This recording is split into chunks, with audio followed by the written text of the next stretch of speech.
war was not misunderstood. That is the first thing to get right. The word misunderstood implies an honest attempt at comprehension that fell short, a failure of translation between the complexity of events and the minds trying to contain them. That is not what happened in Vietnam. What happened was something more deliberate and more banal. The war was misrepresented, layer by layer, institution by institution, from the briefing rooms in Saigon to the press conferences in Washington, and the misrepresentation was not always cynical. Sometimes it was exhausted, sometimes it was afraid. Sometimes the men producing the false picture had convinced themselves it was accurate, because the alternative, that nothing they were doing made any measurable difference, was not a thought any functioning military or political apparatus could afford to hold for very long. So the numbers were adjusted, the language was softened or sharpened depending on the audience. The dead were counted and then recounted, and the methodology of counting shifted based on what the count needed to say. And through all of it, through more than a decade of combat operations, of bombing campaigns and pacification programs, and strategic hamlet relocations, and free fire zones, and search and destroy missions, through all of it, the war continued. It continued after its purpose dissolved. It continued after the men fighting it stopped believing in the purpose. It continued because it had become its own justification, a machine generating enough internal logic to sustain itself, even as the external logic that had launched it crumbled quietly into the South China Sea. There were incidents in that war that were never fully explained. Some of them were investigated, and the investigations were closed before they reached conclusions. Some were reported, and the reports were reclassified or quietly destroyed, or simply never acted upon. Some were known by hundreds of people and discussed only in whispers, because the alternative to silence was a confrontation with institutional realities that no one in the chain of command was prepared to have. Some remain incomplete, not because the facts are unavailable, but because the facts, taken together, form a picture that official history has never been entirely willing to hold. This is an account of 24 of those incidents, not a complete account. Completeness is not available, but a careful one, assembled from what was reported, what was testified to, what was declassified decades after the fact, and what the men who were there eventually said when they had nothing left to protect. The first thing to understand is that the war operated on two simultaneous tracks of reality that almost never intersected. There was the war as described in official reporting, in the cables sent from field commanders to MACV, the Military Assistance Command Vietnam, and from MACV to Washington. And there was the war as experienced by the men in the field, in the villages, in the tunnels, in the rivers, and the paddies and the triple canopy jungle, where American doctrine met an enemy that did not fight according to American doctrine, and the results were frequently catastrophic and almost never accurately conveyed upward through the reporting chain. The body count was the central mechanism through which the official war was measured. Progress in Vietnam, in the absence of any territorial objective that held meaning, was defined by attrition. The logic, articulated by Robert McNamara and refined by his analysts, was that if the United States killed enough of the enemy would run out of men willing to fight. The crossover point, the moment at which American killing exceeded North Vietnamese and Viet Cong recruitment and replacement, would mark the beginning of the end. So the body count became not just a metric, but a theology. Units were evaluated by it. Commanders were promoted or stalled on the basis of it. Careers rose and fell on the number of enemy dead a unit could report in a given week. The pressure to produce numbers that satisfied higher command was constant and frequently explicit. There are testimonies from soldiers at every level of the chain, from riflemen to battalion commanders, describing how body counts were inflated. Bodies of civilians were counted as enemy combatants. The same body was sometimes counted by multiple units operating in the same area. Weapons were placed near the dead to justify the designation. In some cases, the standard became even simpler. If the body was Vietnamese and male and within a certain age range and located in a free fire zone, it was a valid count regardless of whether the person had ever held a weapon. The arithmetic of the war became detached from its supposed subject matter.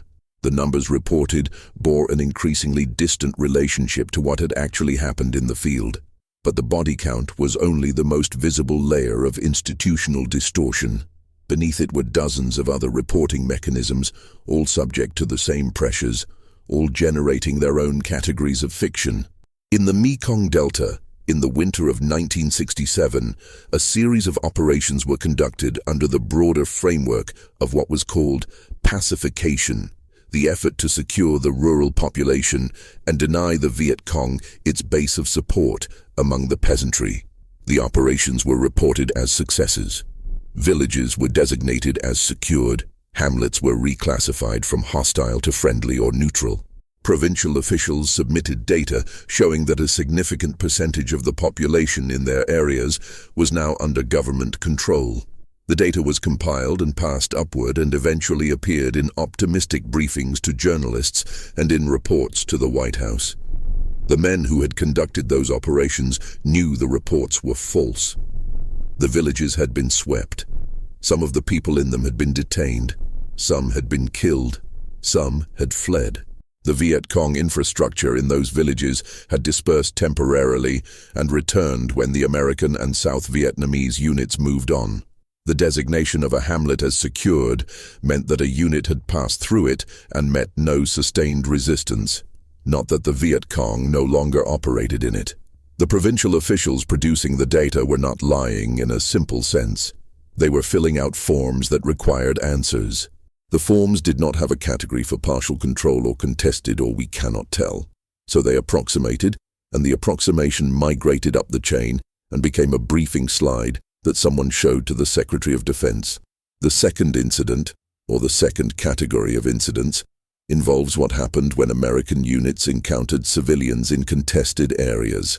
The rules of engagement in Vietnam were formally specific and practically ambiguous. There were defined procedures for distinguishing combatants from non-combatants. There were legal requirements. There were orders, written and rewritten over the course of the war, specifying when and under what circumstances lethal force was authorized against persons who had not fired on American personnel. In practice, the rules of engagement were interpreted in ways that depended almost entirely on the attitude of the commander on the ground and the pressure that commander felt from his own superiors. In free fire zones, which were areas designated as so thoroughly controlled by the enemy that any person within them was presumed hostile, the rules were effectively suspended.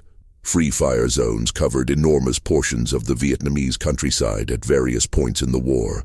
The designation removed the presumption of innocence from every person in the zone. The consequences were predictable, and they were predicted. Civilians who lived in areas designated as free fire zones, who could not or would not leave, who had nowhere to go, who were too old or too sick or too attached to their land to flee, died. They died in large numbers. The deaths were often reported as enemy kills. The alternative was to report them accurately, which would have generated inquiries and possibly legal proceedings, and the institutional pressure against that was enormous. So the reports said what the reports needed to say, and the civilians remained uncounted in any category that acknowledged what they were. This pattern repeated across the war's geography with a consistency that was not accidental.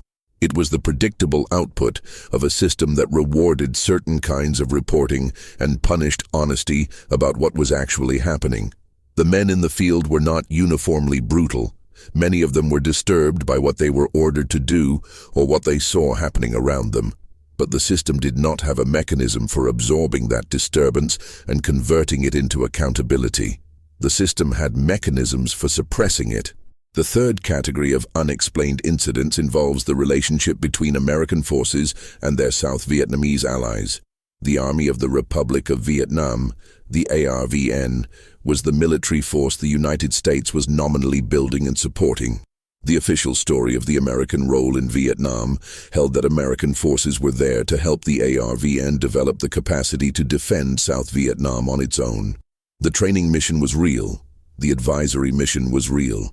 But the relationship between American units and ARVN units in the field was frequently characterized by mutual contempt that operated mostly in one direction. American officers often regarded the ARVN as unreliable, unmotivated, and corrupt. Some of that assessment was accurate. Some of it was a projection of American frustration onto an ally that was fighting a war it had not chosen, against an enemy it had complicated historical relationships with, in a country whose politics were deeply hostile to any straightforward narrative of patriotic resistance. The friction between American and ARVN forces produced incidents that were investigated only partially or not at all. There were cases in which American units called in fire support on positions that were occupied by ARVN forces. There were cases in which competition for credit, for body counts, for tactical priority, led to coordination failures with lethal results. There were ARVN commanders who were known to be corrupt, who were diverting American supplies and funds, who were selling information to the enemy, and who continued to operate because removing them created political complications that neither the South Vietnamese government nor the American advisory mission was willing to manage. One case involved a province chief in the northern part of the country who was suspected by American intelligence officers of maintaining direct financial relationships with Viet Cong tax collectors. The intelligence was reported. The report was assessed as credible. The province chief was not removed. He remained in his position for several more years, continuing to administer his province, continuing to receive American material support, continuing to be listed in official reporting as a key local partner in the pacification effort. The Americans who had filed the intelligence report were told that the political complications of his removal outweighed the security concerns. They accepted this explanation because there was no procedure for appealing it. This was not an exceptional case. It was a template.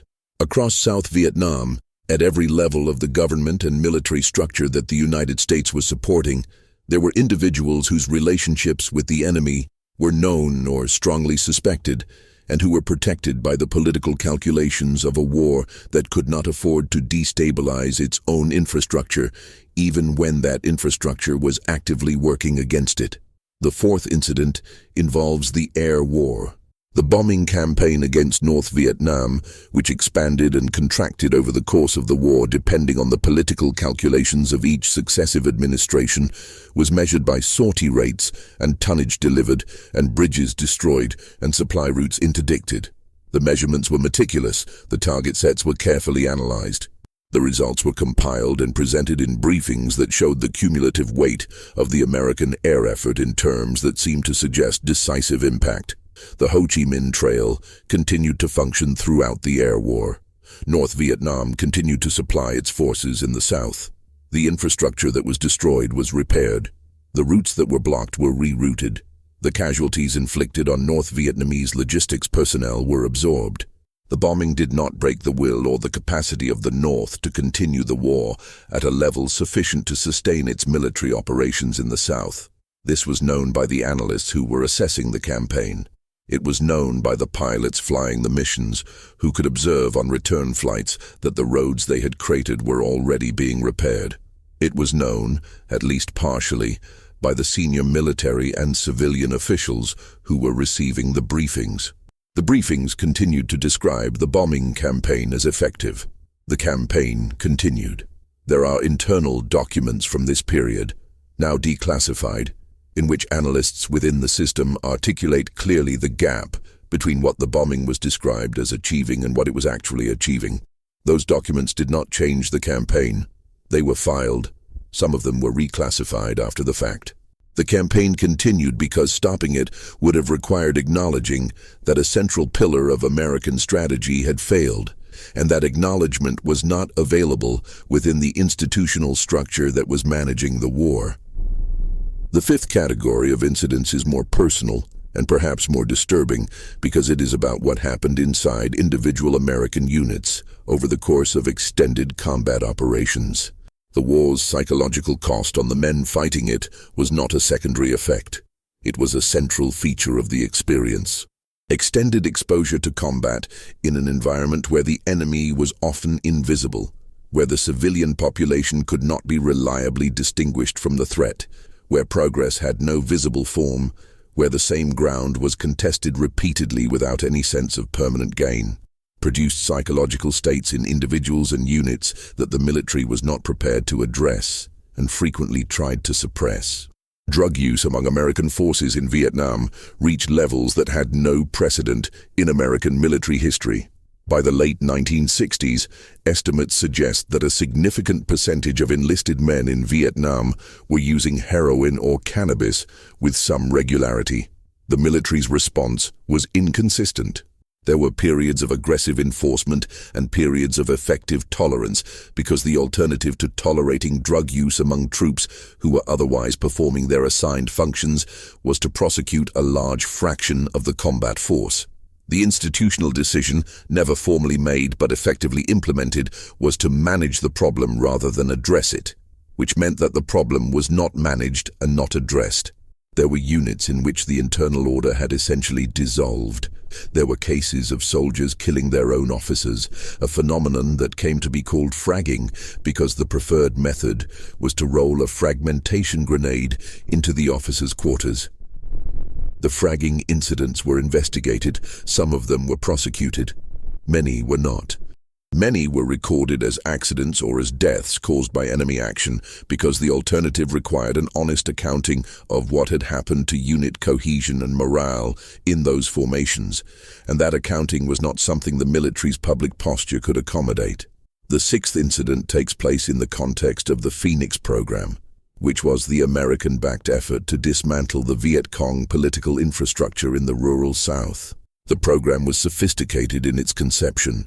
It was built on intelligence, on the identification of specific individuals within the Viet Cong's administrative and logistical network, and on the targeted capture or elimination of those individuals. In theory, it was a counterinsurgency tool that addressed the actual structure of the enemy rather than simply its military formations. In practice, the Phoenix program became something different in many provinces. The intelligence on which it was supposed to operate was frequently unreliable, corrupted by personal vendettas, by individuals who used the program to settle disputes that had nothing to do with the war, by the same institutional pressure to produce numbers that infected every other aspect of the war's management.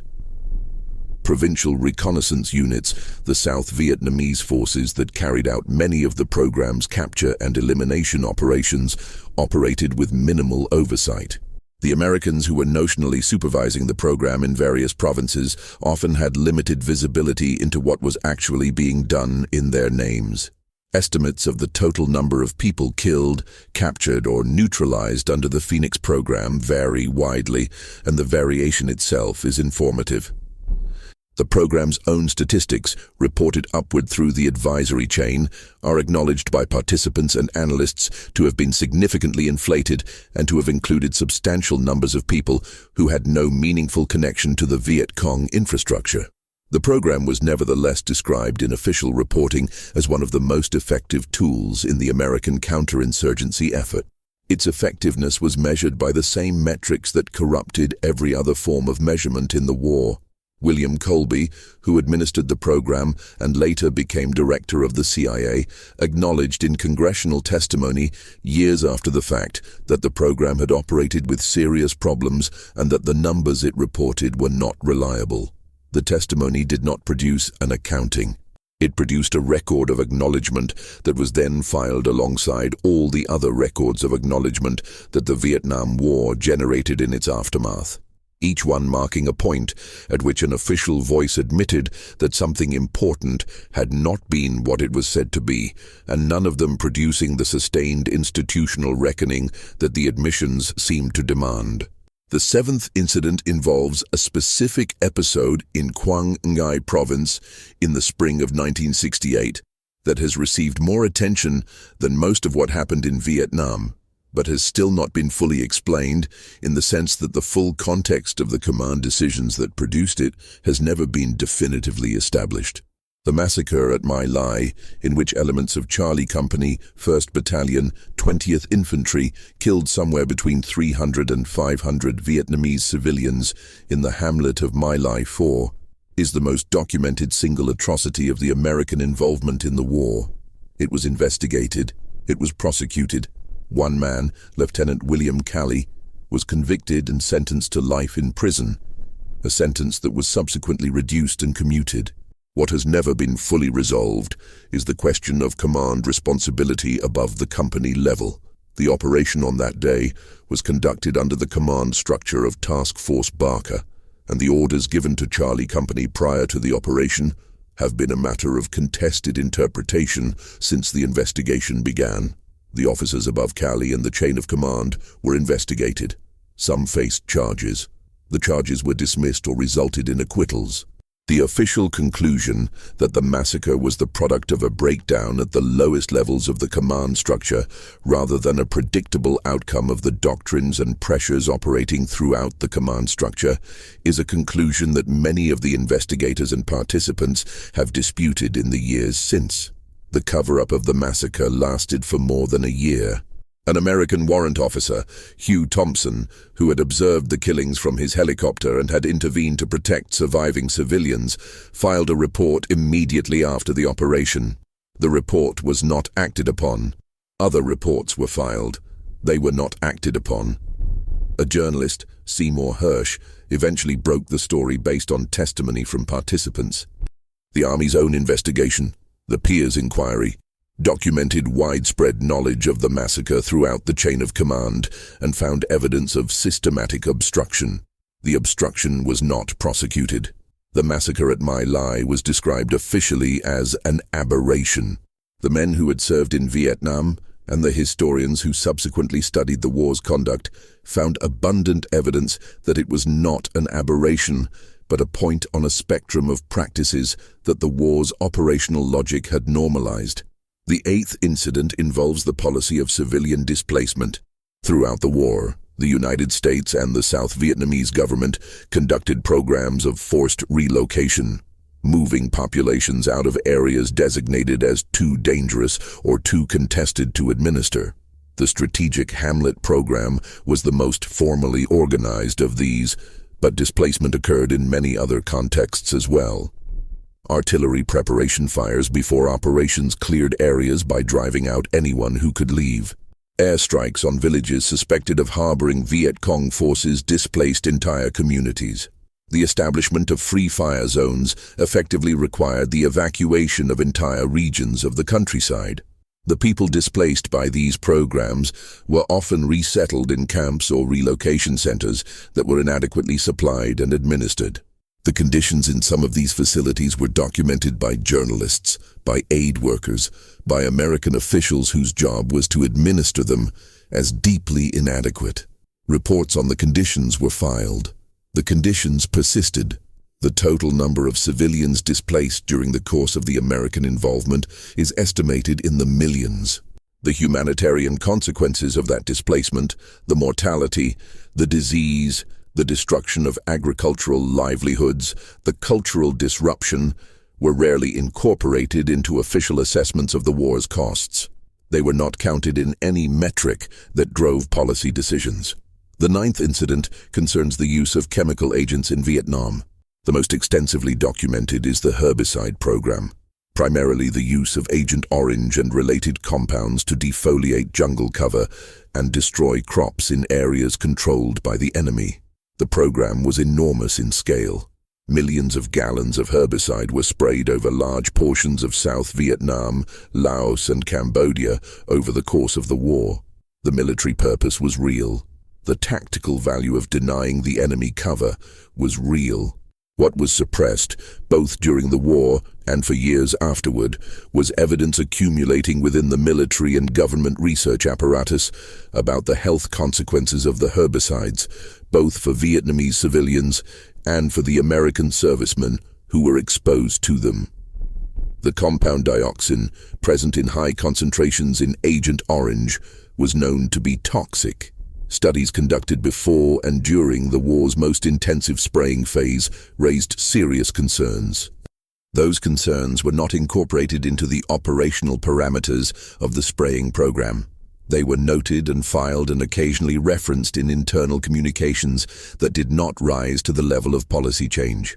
Veterans who returned from Vietnam and developed health conditions consistent with dioxin exposure spent years fighting the Veterans Administration and the chemical companies that had manufactured the herbicides for acknowledgement of the connection. The acknowledgement came eventually, partially after litigation and advocacy that lasted decades. The 10th incident involves the ground war in Laos, which was officially not happening. American policy maintained throughout most of the war that the United States did not have combat forces operating in Laos. This was false. Special operations units, CIA paramilitary personnel, and various attached elements were conducting operations in Laos continuously.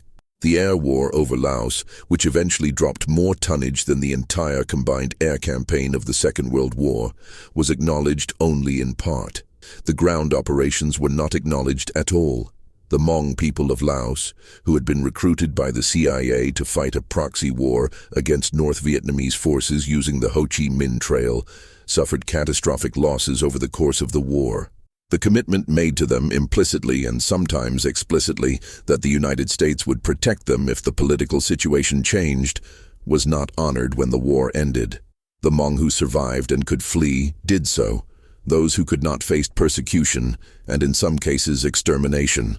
The secret war in Laos, the decision to conduct it, the decision to end it as it was ended, and the consequences for the people recruited to fight it, have been addressed in subsequent years by historians and by some of the participants. They have not been the subject of any formal American accounting. The 11th incident concerns what happened in Cambodia in 1969 and 1970. The bombing of Cambodia, which began as a secret operation approved by President Nixon and known within the government as Operation Menu, targeted North Vietnamese base areas and supply lines that ran through Cambodian territory. The bombing was conducted for more than a year before it became public. The military officers who carried out the bombing were instructed to file falsified reports describing the strikes as having occurred in South Vietnam rather than Cambodia. The falsification was systematic and deliberate. It produced a set of official records that did not correspond to what had actually happened. When Congress investigated years later, the falsification of the bombing records was confirmed. The officers who had carried out the falsification testified that they had done so under orders. The civilian and military officials who had given those orders, when called to account, offered various explanations. The bombing itself, whatever its tactical effects, contributed to the destabilization of the Cambodian government, which fell in 1970, opening the way for the Khmer Rouge, whose subsequent genocide killed somewhere between 1 and 2 million people. The causal chain between American policy decisions and those consequences was contested and has remained contested. The falsification of the records is not contested. The 12th incident involves the treatment of prisoners. American policy on the treatment of prisoners of war was formally governed by the Geneva Conventions, which the United States had signed and was legally bound to honor. In practice, the treatment of prisoners in Vietnam varied enormously, depending on who was doing the capturing and under what circumstances. American forces sometimes treated prisoners appropriately. They also sometimes did not. There are documented cases of prisoners being thrown from helicopters during interrogation, of prisoners being subjected to torture by South Vietnamese interrogators in the presence of American advisors, of prisoners being killed after capture when it was inconvenient to bring them in. Some of these cases were investigated. Very few were prosecuted. The operational pressures that produced them, the need for intelligence, the difficulty of transporting prisoners in hostile terrain, the dehumanization that occurred naturally in units that had suffered casualties and were operating in environments of constant stress, were understood as mitigating factors by the military justice system in ways that effectively foreclosed accountability. The CIA's interrogation program, which operated through the Phoenix program and various other structures, used techniques that were documented by participants and oversight personnel, as including severe physical coercion. The documentation was filed. Subsequent investigations occasionally surfaced portions of it. The totality of what occurred in the interrogation facilities associated with the Phoenix program has never been the subject of a complete and public accounting. The 13th incident involves the war's economics and the corruption that money produced.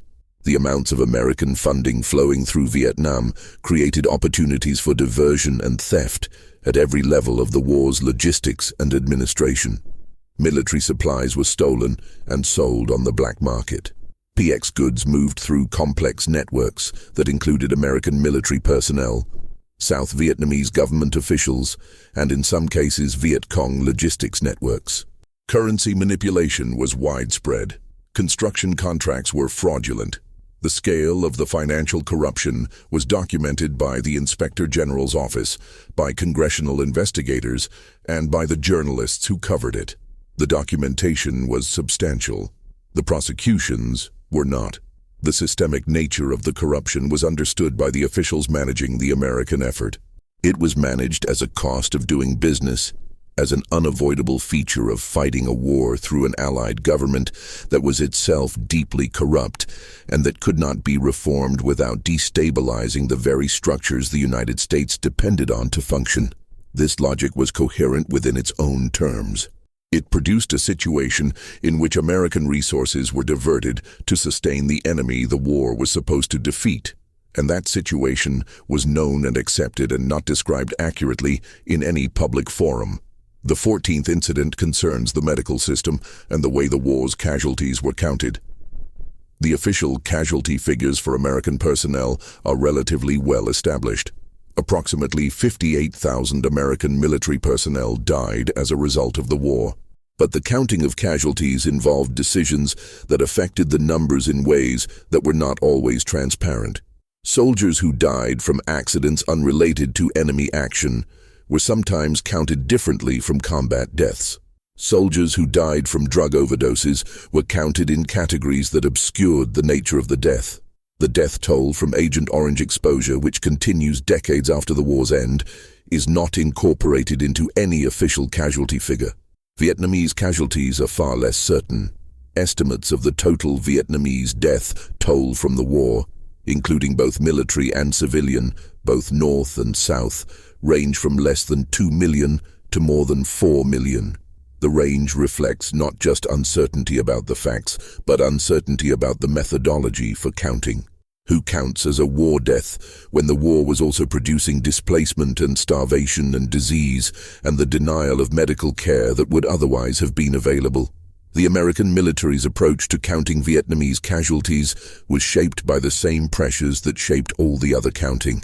The numbers served a purpose, and the purpose determined how they were gathered. The 15th incident involves a pattern of reporting about the political situation in South Vietnam that persisted despite the evidence accumulating against it. The United States maintained throughout the war that the government of South Vietnam had a meaningful base of popular support, and that the South Vietnamese people, given the choice and the security to express it, would choose the government the United States was supporting over the alternative the North was offering. This was the political foundation of the entire intervention. Without it, the military effort had no purpose. The evidence against this premise accumulated steadily. South Vietnamese elections were manipulated. The political opposition was suppressed. The Buddhist crisis of 1963, in which the government of Ngo Dinh Diem responded to protests from the Buddhist majority of the country with violence and mass arrests, suggested that the government's relationship with its own population was not one of democratic representation. Diem was removed in a coup that the United States facilitated, though the historical record on exactly how much it facilitated is still being argued over. A series of governments followed, each more or less unstable, each requiring American support to survive, each generating its own forms of repression and corruption. American officials who reported honestly on the depth of the South Vietnamese government's unpopularity and the weakness of its popular base were sometimes reassigned, sometimes had their reports reclassified or suppressed, sometimes simply found that their assessments did not produce any change in policy. The official commitment to the premise of a viable South Vietnamese government that the United States was helping to defend was too central to the logic of the intervention to be abandoned. So it was maintained in the official record, while the evidence against it was maintained in a different set of files. The 16th incident is about what the soldiers knew compared to what was being said about what they were doing. There is a considerable body of oral history collected in the years after the war, of testimony given to various commissions and investigative bodies, of memoir and interview and recorded conversation, in which American veterans describe the gap between their experience of the war and the public description of it. The gap is not merely about tactics or operational outcomes, it is about the fundamental categories through which the war was understood. Veterans describe being told they were winning battles whose outcomes felt like losses. They describe returning to villages they had cleared of enemy presence and finding the enemy there again. They describe the instructions they received about the treatment of civilians and the understanding that reached them through practice that the instructions were not governing the actual conduct of operations. They describe officers who falsified reports, not out of malice, but out of a rational assessment of what the chain of command wanted to hear and what the consequences of honesty would be. The accumulation of this experience produced a generation of veterans whose relationship to institutional authority, to official accounts of events, to the language of national purpose and military necessity, was profoundly altered. The alterations were mostly private. They were expressed in conversations and in letters, and eventually in organized political action by veterans against the war. But the institutional structures of the military and the government did not absorb those experiences in any form that changed the structures themselves. The 17th incident concerns the specific conduct of operations in the northern provinces of South Vietnam, the area that American forces called E Corps, which bordered North Vietnam and saw some of the war's heaviest and most sustained fighting.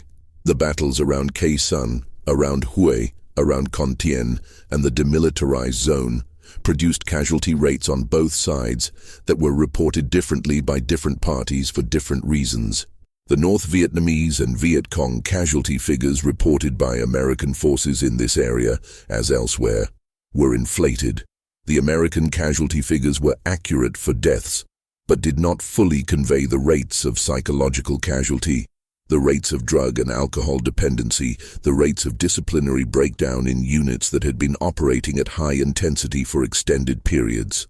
The battle for Hue during the Tet Offensive of 1968 was a particularly concentrated episode of violence that revealed several things the official account of the war had been obscuring. The Tet Offensive as a whole contradicted the public picture that had been constructed over the preceding months of a war trending in the right direction. The offensive demonstrated that the enemy retained the capability and the will to conduct coordinated operations across the entire country simultaneously. This was not a surprise to many of the analysts who had been tracking the war's actual trajectory. It was a surprise to the American public because the public's information had been managed. In Hue, North Vietnamese and Viet Cong forces conducted the most extensive political killing of the war, executing thousands of people they had identified as government officials, military personnel, foreigners, and alleged enemy collaborators. The killings were documented and were and remain a genuine atrocity. They were also instrumentalized by the American government as evidence of what the enemy represented in ways that were designed to contrast with the conduct of American and South Vietnamese forces, which the official account described as markedly different. The My Lai massacre, which occurred in the same province 2 months later, was being covered up at the same time this contrast was being drawn. The 18th incident involves the long-running operation in the Mekong Delta, known as the Mobile Riverine Force, and what it produced in terms of civilian displacement and death that was not accounted for in official reporting. The Delta was the most densely populated agricultural region of the country and also an area of deep and sustained Viet Cong influence. Operations in the Delta involved artillery, airstrikes, naval gunfire, and infantry sweeps through a landscape where the distinction between civilian settlements and military targets was often impossible to draw. The Delta operations were reported in terms of enemy killed and hamlets secured and canal networks cleared. The people who lived along those canals and in those hamlets, who were intermixed with or were the families of the men fighting the war on both sides, experienced the operations differently.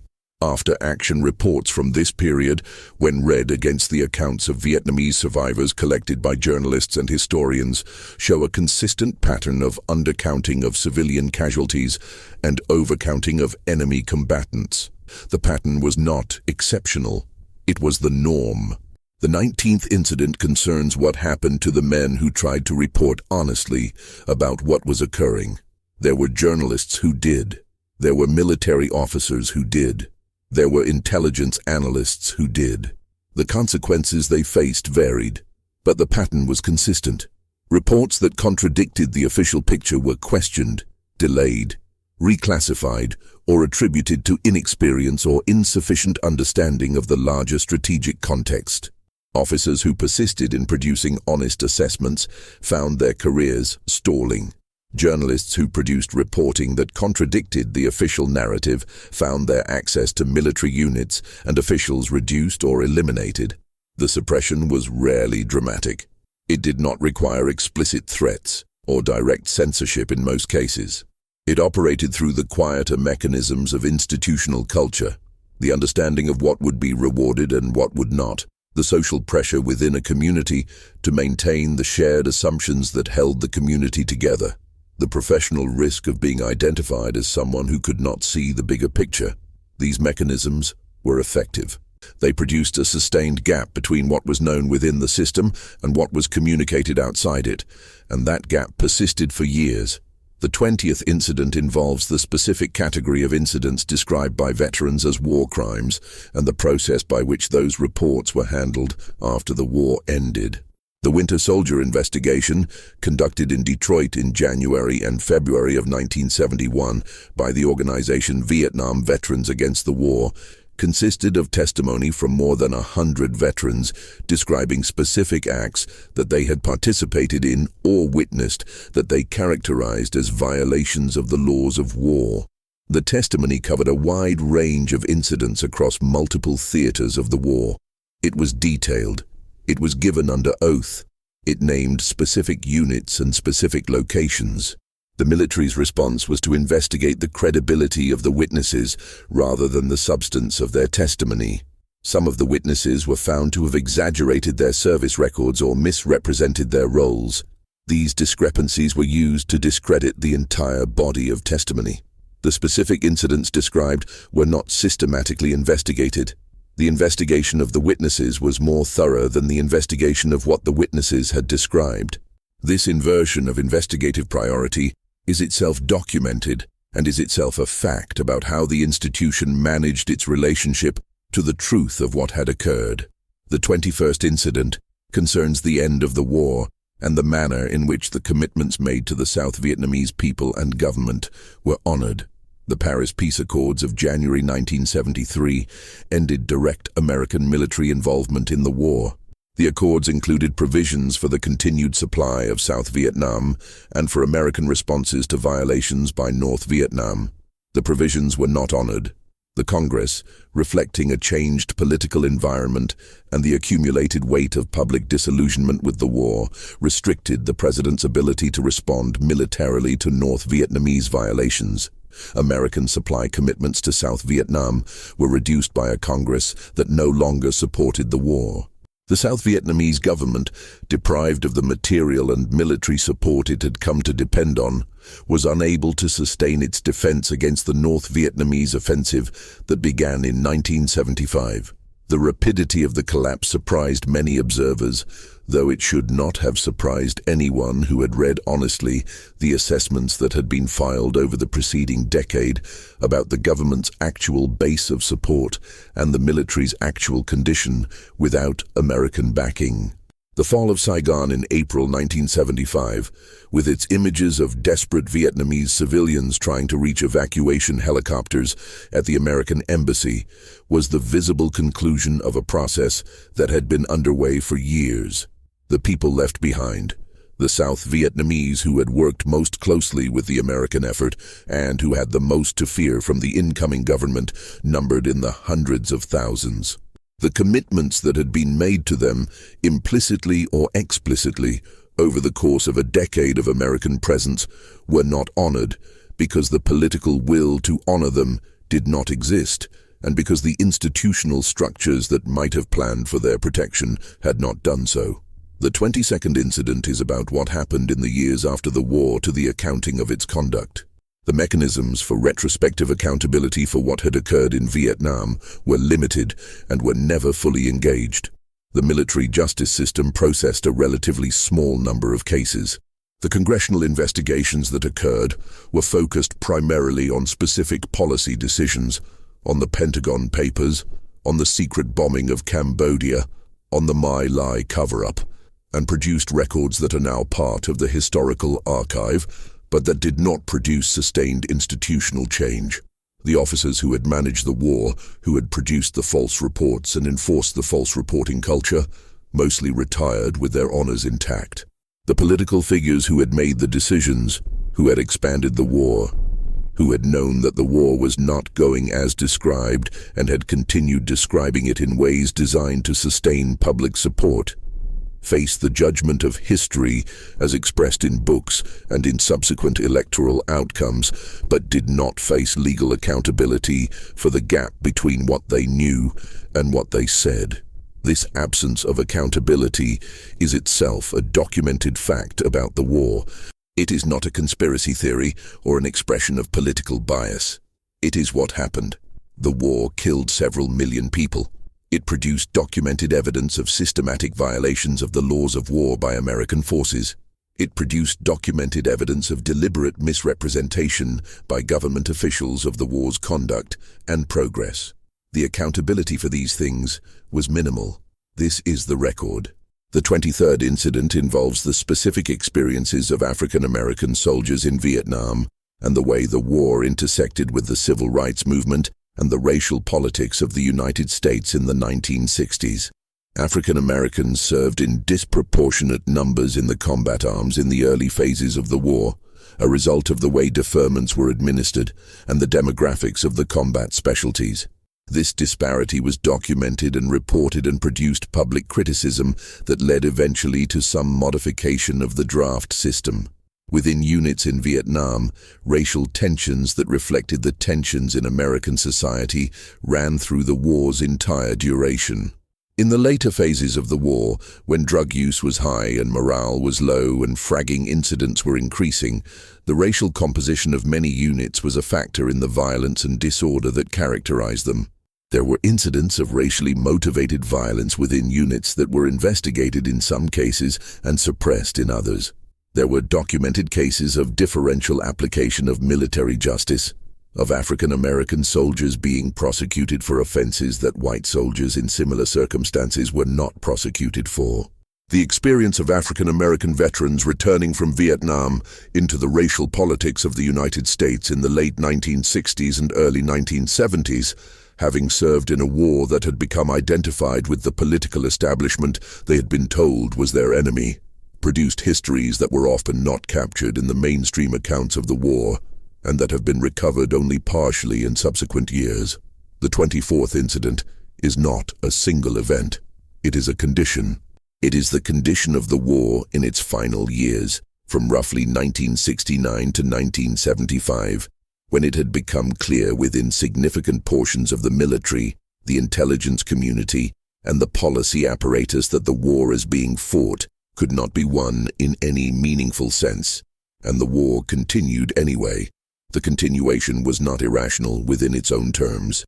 There were real costs to any particular form of ending. The fate of the South Vietnamese, who had committed themselves to the American-backed government, the implications for American commitments elsewhere, the domestic political costs to whatever administration presided over the visible failure. These were real considerations. They were weighed. The weighing produced a decision to continue. But the continuation, in the absence of any credible strategy for achieving the stated objectives, meant that men continued to die for a purpose that the people managing the war no longer believed in.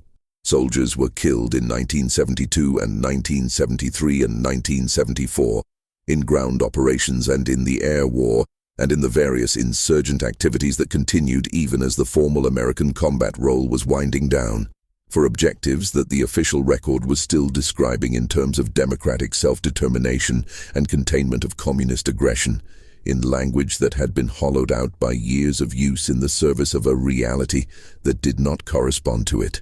The last American combat deaths in Vietnam, in the chaotic evacuation at the end, occurred in a war that the United States had formally ended 2 years earlier. The last men to die died in the service of a commitment that had already been described as fulfilled. The language of the war had become entirely detached from its subject. The subject continued to operate according to its own logic, independent of the language until the language was no longer needed, because the thing it had been describing was over. In 1975, the government of South Vietnam ceased to exist. The country was unified under the government of the Democratic Republic of Vietnam. The predictions that had been made in the internal assessments of the war, the predictions that had been suppressed and filed and managed and not acted upon, proved accurate. The optimistic predictions that had been made in the public assessments, the ones that had been read by Congress and the press and the American public, proved to have been false. The men who had made them had mostly retired or moved on to other positions. The war had cost the United States approximately 58,000 military deaths, several $100 billion in contemporary terms, and whatever portion of its institutional credibility was spent on sustaining a false account of events over a decade. It had cost Vietnam several million lives. The last American combat operation in Vietnam was a helicopter extraction. The helicopters flew out. The city fell. The war ended because one side ran out of the capacity to continue it and the other side did not. That is the complete statement of what the outcome was. Everything else that was said about it, before and after, was said in the service of something other than that statement. The war had a name, and the name outlasted the war's purpose by years. The name continued to be used in briefings and in congressional testimony and in press conferences long after the purpose had dissolved. The briefings continued, the testimony continued, the press conferences continued. The men in the field continued to go out on operations that were described in terms the men in the field no longer recognized as accurate descriptions of what they were doing. They went anyway. Most of them came back. Some did not. The ones who did not were counted. Their names are on a wall in Washington, arranged chronologically, which means that the names at the end of the wall are the names of men who died after the war's purpose was gone, in the service of the continuation of a description of the war that no longer corresponded to what the war was. The description outlasted even that. It outlasted the wall. It is still being produced. The archives continue to be opened. The documents continue to be declassified. The testimonies continue to be collected by historians and documentary filmmakers and veterans organizations. Each new document and each new testimony adds something to the picture. The picture continues to not be complete. The incompleteness is not accidental. It is the residue of decades of institutional decision-making about what to record and what to suppress and what to describe and how to describe it.